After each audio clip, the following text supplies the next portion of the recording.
What's up there, everybody? It's me, Carvell, here with another edition of Carvell's Closet, where here I recommend a film that I think you guys should all go and check out. And this week I'm talking about a film that I would imagine a lot of you have seen already, but we just want to make sure you have. I'm talking about the 1993 classic by Steven Spielberg. We're talking about Jurassic Park.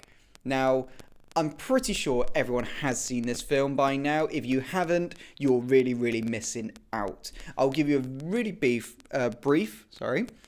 plot to what the film is about. So in this, a company called InGen have been doing a lot of research into bringing dinosaurs back to life using the blood samples found in mosquitoes that have been bedded in amber and have been fossilized. They've managed to extract the blood from them and then use that blood sample to, in a science lab sort of kind of weird science playing God sort of way, bring dinosaurs back to life.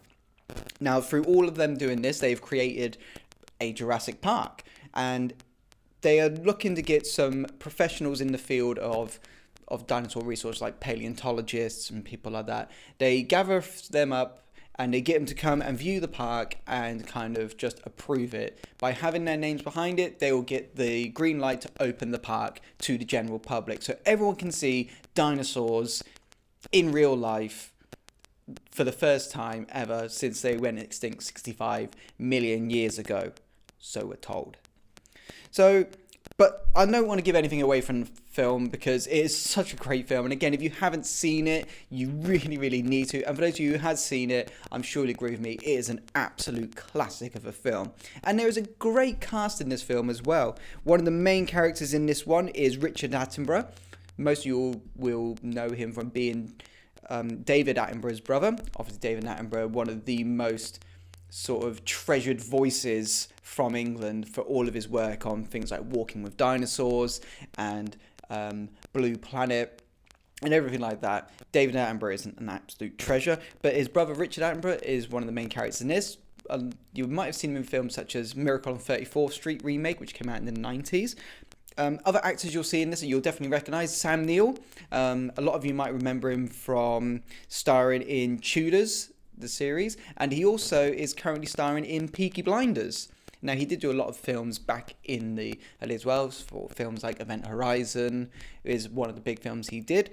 Another great actor you'll see in this one, and he is beloved by everyone, is of course Jeff Goldblum, who really made a name for himself in films like Independence Day and in The Fly, which came out in the 80s. But quite recently, he's on a bit of a resurgence. He's obviously done the newest Independence Day film, which came out a few years ago, and also starring in Thor Ragnarok. And another actor you're all going to recognise when you watch this film, Samuel L. Jackson, because he is in everything, and he's got a great little role in this film, which is you'll know it straight away that it's Samuel L. Jackson. As soon as he starts talking, you're like, the legend is here.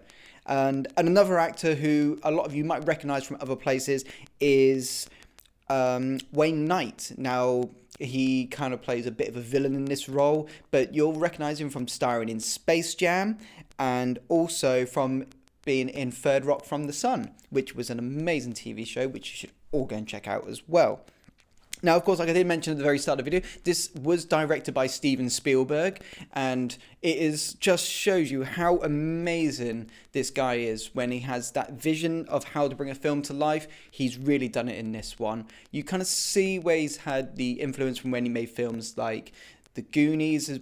Like there's little bits from that in there, and from Jaws, where he's having like kind of creatures all roaming around, and it is just absolutely amazing. The cinematography for its time, how realistic it looked. There wasn't no massive green screens, all digitized dinosaurs in it and things like that. This was kind of all animatronics, a lot of this, and it's absolutely amazing when you watch this film, how realistic it looks and how you really kind of feel like this looks real. It looks so real, and it's absolutely amazing. It is easily one of my top 20 films ever made. Now, the reason I'm recommending this movie so much, again, from what I've already told you, is just absolutely amazing piece of cinema. It actually had a cinema run for over a year. Now, think, back in the 90s, films stayed in the cinema as long as people were watching them, and this film stayed in the cinemas for over a year. That is amazing to think nowadays films only stay in the cinema for maybe 6 to 8 weeks. This over a year. Over a year this was in the cinema. So that just shows you how much everyone loved this film and how much you do need to check this out if you've not seen it. Now, if I was to give this a recommendation out of 5, one little fishy being absolute tosh or 5 fishies being absolutely amazing, no question about it, this film does get 5 big fishies. There is no argument with that one, because I love dinosaurs. I always have and I always will. So Hollywood, if you're watching this and you need an extra to star in one of your Jurassic Park, Jurassic World films, I will happily be there, because I would love it. I would absolutely love it. But then let me know what you guys think. Do you agree with me? Is Jurassic Park an absolutely amazing film that you have to watch? Or have you seen it and you don't really rate it that much? Let me know what you guys think in the comment section below.